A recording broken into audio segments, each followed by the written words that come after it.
Gilles Champion, pour ceux qui vous connaissent, ils savent que vous êtes tout à la fois un écrivain et un metteur en scène insatiable. Donc, dans la longue série de pièces, d'écrits que vous produisez, vous allez présenter quelque chose sur Madame de Sévigné. Alors, Madame de Sévigné, difficile d'aborder tout ça parce que ça fait partie des petits classiques qu'on a dès l'école, pas primaire, mais le collège et le lycée, quoi.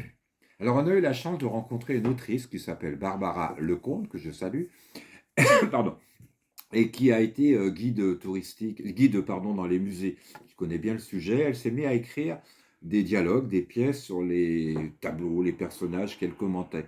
Donc en 2022, on l'a rencontrée et elle nous a demandé si elle pouvait écrire, pour moi et Josiane, une pièce sur Madame de Sévigné et son cousin Bussy Rabutin. Oui, parce qu'il faut dire que vous allez produire et jouer cette pièce avec votre épouse.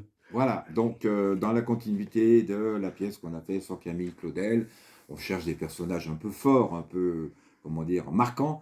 Madame de Sévigné est une personnalité importante de la littérature française et de l'histoire, hein.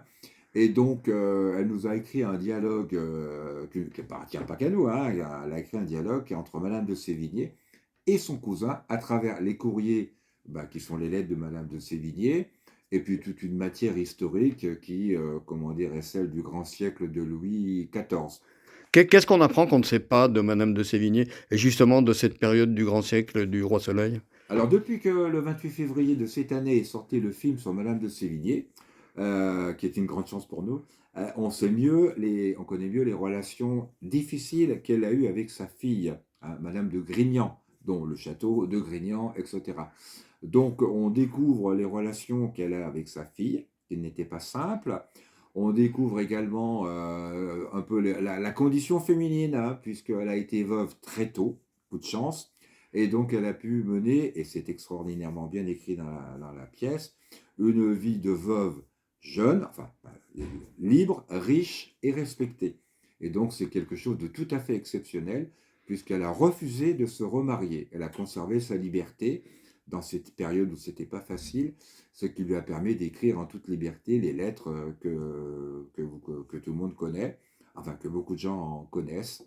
Et donc, c'est une évocation également du grand siècle de Louis XIV et de toutes ces, comment dire, périodes compliquées avec la Fronde également. Voilà. Donc, c'est à la fois une leçon d'histoire, une évocation d'une femme libre. On peut dire que Madame de Sévigné était une féministe, oui, on Donc une peut femme le dire. pionnière en quelque sorte? Elle était pionnière avec un certain nombre de femmes qui avaient commencé à l'époque à constituer des salons littéraires. Et qu'on peut dire que Madame de Sévigné est un peu, comment dire, le début d'une longue chaîne qui se termine, pas encore, j'espère, à travers Louise Michel, Madeleine Pelletier, Camille Claudel et bien, bien, bien d'autres encore.